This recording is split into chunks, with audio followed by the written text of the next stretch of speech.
Hi అండి. అందరికీ నమస్కారం. Welcome to my channel. ఈ వీడియోలో ఏపీలో రేషన్ కార్డులు ఉన్న వారందరికీ వచ్చినటువంటి మరో ముఖ్యమైన ప్రకటన గురించి అయితే వీడియోలో తెలుసుకుందాము. వీడియో అయితే ఎక్కడే గాని స్కిప్ చేయకుండా ఎండ్ వరకు చూసేయండి. అప్పుడు ఇన్ఫర్మేషన్ పూర్తిగా అర్థమవుతుంది. అలాగే వీడియో చూస్తున్న ప్రతి ఒక్కరు వీడియోకి లైక్ చేయండి ఫ్రెండ్స్. ఈ వీడియోని తోటి మిత్రులతో అయితే షేర్ చేయండి. కొత్తగా మన ఛానల్ చూస్తున్నవారు ఇంకా ఎవరైనా సబ్స్క్రైబ్ చేసుకున్నట్లయితే వెంటనే మన ఛానల్‌ని సబ్స్క్రైబ్ చేసుకోండి. సో, దీని ద్వారా నేను చేసే లేటెస్ట్ వీడియోస్ అన్నీ మీ వరకు రీచ్ అవుతాయి. ఇక ఆలస్యం చేయకుండా వివరాల్లోకైతే వెళ్ళిపోదాము. ఫ్రెండ్స్ ఇక విషయానికొచ్చినట్లయితే భారతదేశంలో రేషన్ కార్డ్ అనేది కేవలం చౌక ధరల దుకాణంలో సరుకులు పొందే ఒక పత్రం మాత్రమే కాదు. ఇది ఒక కుటుంబానికి అత్యంత కీలకమైన గుర్తింపు మరియు చిరునామా ధృవీకరణ పత్రం. ప్రభుత్వం అందించే అనేక రకాల సంక్షేమ పథకాలు, సబ్సిడీలు మరియు ఉచిత బియ్యం వంటి ప్రయోజనాలు పొందాలంటే ఈ కార్డు అత్యంత ముఖ్యమైనది. అయితే చాలామంది ప్రజలు తమ రేషన్ కార్డు నిర్వహణలో చేసే చిన్న చిన్న పొరపాట్లు లేదా నిర్లక్ష్యం కారణంగా కార్డు నుంచి పేర్లు తొలగించబడటం లేదా మొత్తం కార్డే రద్దయ్యే ప్రమాదము ఉంది. అందుకే రేషన్ కార్డు ఎలా కాపాడుకోవాలి మరియు ప్రభుత్వం విధించిన నిబంధనలు ఏంటో క్షుణ్ణంగా తెలుసుకోవాలి. ప్రభుత్వ తాజా మార్గదర్శకాల ప్రకారంగా రేషన్ కార్డ్ యాక్టివ్‌గా ఉండాలి అంటే దానిని క్రమం తప్పకుండా ఉపయోగించాలి. చాలామంది కార్డ్ ఉన్నప్పటికీ ప్రతి నెల రేషన్ దుకాణానికి వెళ్లి సరుకులు తీసుకోవడం మానేస్తూ ఉంటారు. ఒకవేళ ఎవరైనా వరుసగా 3 నెలల నుండి 6 నెలల పాటు రేషన్ తీసుకోకపోతే ప్రభుత్వం వారిని అనర్హులుగా లేదా ఆ ఆసక్తి లేని వారిగా పరిగణించి ఆ కార్డును రద్దు చేసే అవకాశం కూడా ఉంటుంది.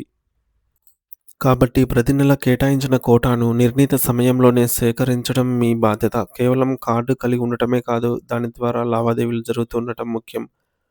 ప్రస్తుతం కేంద్ర మరియు రాష్ట్ర ప్రభుత్వాలు రేషన్ కార్డుల దుర్వినియోగాన్ని అరికట్టేందుకు డిజిటలైజేషన్ ప్రక్రియను వేగవంతం చేశాయి. ఇందులో భాగంగా ప్రతి రేషన్ కార్డును ఆధార్ కార్డుతో అనుసంధానం చేయడం తప్పనిసరి చేశారు. ఒకవేళ మీ కుటుంబ సభ్యుల పేర్లు రేషన్ కార్డులో ఉండి వారి ఆధార్ నంబర్‌లు లింకు కాకపోతే ఆ పేర్లను ప్రభుత్వం బోగస్ పేర్లుగా పరిగణించి తొలగిస్తుంది. దీంతో పాటు ప్రస్తుతం ఈకేవైసీ ప్రక్రియ అత్యంత కీలకం. కార్డులో ఉన్న ప్రతి సభ్యుడు రేషన్ దుకాణానికి వెళ్లి ఈపీఓఎస్ మిషన్ ద్వారా వేలిముద్ర వేసి తమ ఉనికిని చాటుకోవాలి. ఇలా చేయని పక్షంలో వారు ఆ నివాసంలో లేనట్టుగా లేదా మరణించినట్టుగా భావించి డేటా నుండి తొలగింపు చర్యలు చేపట్టే అవకాశం ఉంటుంది. తమిళనాడు వంటి రాష్ట్రాల్లో కూడా పెద్ద ఎత్తున జరుగుతున్నటువంటి రేషన్ మోసాలను గమనించినటువంటి అధికారులు ఇప్పుడు దేశవ్యాప్తంగా నిఘా పెంచారు. ముఖ్యంగా అనర్హులుగా ఉండి తెల్ల రేషన్ కార్డులు పొందిన వారిని గుర్తించేందుకు క్షేత్రస్థాయిలో విచారణ అయితే జరుగుతోంది. ఆదాయపు పన్ను చెల్లించేవారు, ప్రభుత్వ ఉద్యోగులు, 4 చక్రాల వాహనాలు ఉన్నవారు లేదా నిర్ణీత పరిమితికి మించి భూమి ఉన్నవారు ఈ పథకాలకు అనర్హులు. ఇటువంటి వారు కార్డులు కలిగి ఉంటే ప్రభుత్వం వారిని గుర్తించి రద్దు చేయడమే కాకుండా ఇప్పటివరకు పొందిన ప్రయోజనాలపై కూడా జరిమానా విధించే అవకాశం కూడా ఉంది. రేషన్ పంపిణీ వ్యవస్థ ఇప్పుడు పూర్తిగా ఆన్‌లైన్ చేయబడింది.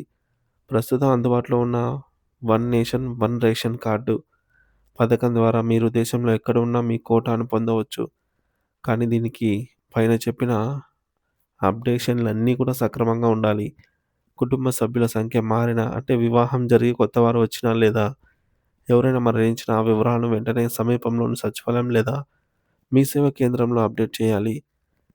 మీ ఫోన్ నంబర్ కార్డుకు లింక్ అయి ఉంటే సరుకులు తీసుకున్న ప్రతిసారి మీకు మెసేజ్ వస్తుంది. దీనివల్ల అవినీతికి తావుండదు. గుర్తుంచుకోండి. రేషన్ కార్డ్ అనేది ప్రభుత్వానికి మరియు మీకు మధ్య ఉన్న ఒక ముఖ్యమైన వారధి.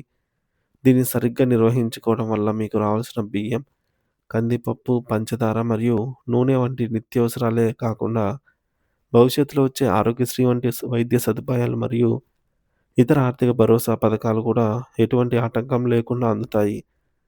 సో, ఈ విధంగా అయితే రేషన్ కార్డ్ ఉన్న ప్రతి ఒక్కరు జాగ్రత్త అయితే పడ ఉండవలసిందైతే కోరడమైనది. ఈ వీడియోనైతే తోటి మిత్రులతో షేర్ చేయండి friends. Thank you for watching this video.